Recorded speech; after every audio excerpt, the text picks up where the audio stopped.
Hello my dear students, welcome back. आणि आता आपण बघणार आहोत आपला प्रॅक्टिस सेट 1.4.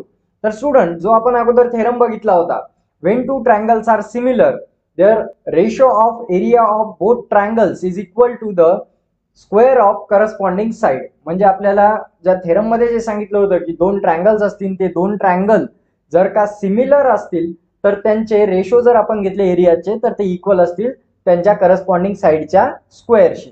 तर तोच थेरम आता आपल्याला इथे लावायचा आहे.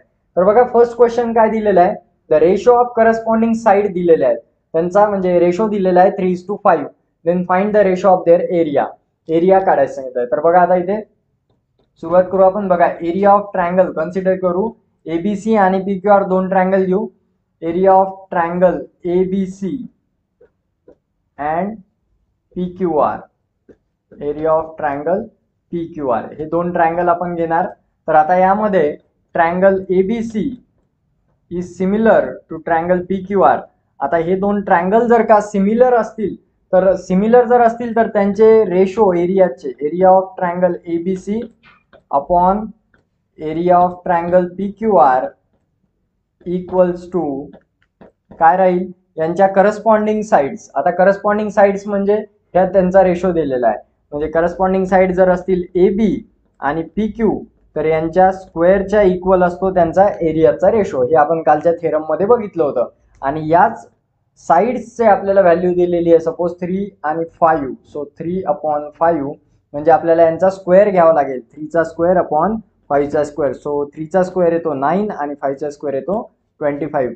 सो हा झाला आपला इथे रेशो कोणाचा, ट्रायंगल्सचा. तर this is the ratio for the areas of both triangle. तर अशा प्रकारे आपण हा काढू शकतो. आता बघू आपला सेकंड प्रॉब्लेम. बघा, सेकंड प्रॉब्लेम सुद्धा सेम त्याच्यासारखा आहे. इन ट्रायंगल काय म्हटले, if triangle ABC similar to PQR. म्हणजे सुरुवातीलाच आपल्याला सांगितलंय की दोन ट्रायंगल जे आहेत ते सिमिलर आहेत आणि त्यांच्या साइड्सचे रेशो, करस्पॉन्डिंग साइडचे रेशो दिलेले आहेत 2:3. तर बघा, then fill in the blanks असं म्हटलेलं आहे. खूप इझी क्वेश्चन आहे बघा. आणि इथे फिल इन द ब्लँक्स भरायचे आहेत. फक्त दोन ट्रायंगलच्या एरियाचे रेशो दिलेले आहेत इथे आपल्याला. आणि त्यामध्ये म्हटलेलं आहे करस्पॉन्डिंग साइड एबीचा स्क्वेअर आहे. तर दुसरी करस्पॉन्डिंग साइड कोणती असेल, दुसरी करस्पॉन्डिंग साइड असेल यातली P Q.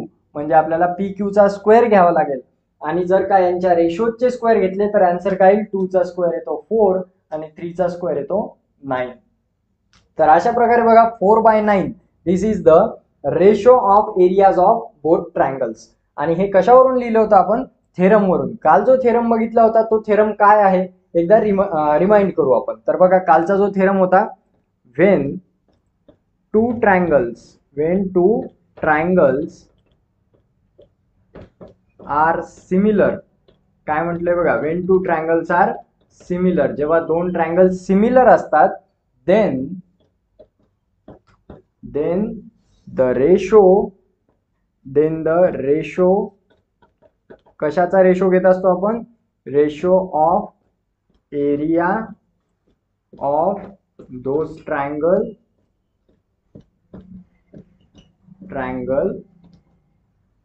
Is equal to, कशाच्या इक्वल असणार हा, is equal to the square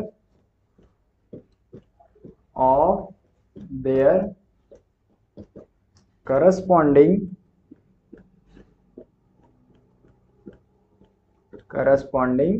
sides. बघा, हा आपला थेरम होता, ठीक आहे. आणि हा थेरम आपण काल शिकलो होतो. या थेरमच्या बेसिसवर आपण हे दोन्ही प्रॉब्लेम सॉल्व्ह केलेले आहेत. तर तुम्ही या दोन्ही प्रॉब्लेम मध्ये खाली हा थेरम लिहून घेऊ शकता की कशावरून तुम्ही हे लिहिलं म्हणून, ठीक आहे. किंवा इथे रिझन लिहू शकता, by the theorem of similar triangles म्हणून. तर त्यामध्ये आपण हे शिकलो होतो की दोन ट्रायंगल जे असतात ते जर सिमिलर असतील तर त्यांचे एरिया जे असतात ते इक्वल असतात त्यांच्या करस्पॉन्डिंग साइडच्या स्क्वेअरशी. तर या थेरमचा हा मिनिंग होतो, त्यावरून हे सोडवता येते. आता बघू आपला थर्ड प्रॉब्लेम, सेम याच्या सारखाच आहे.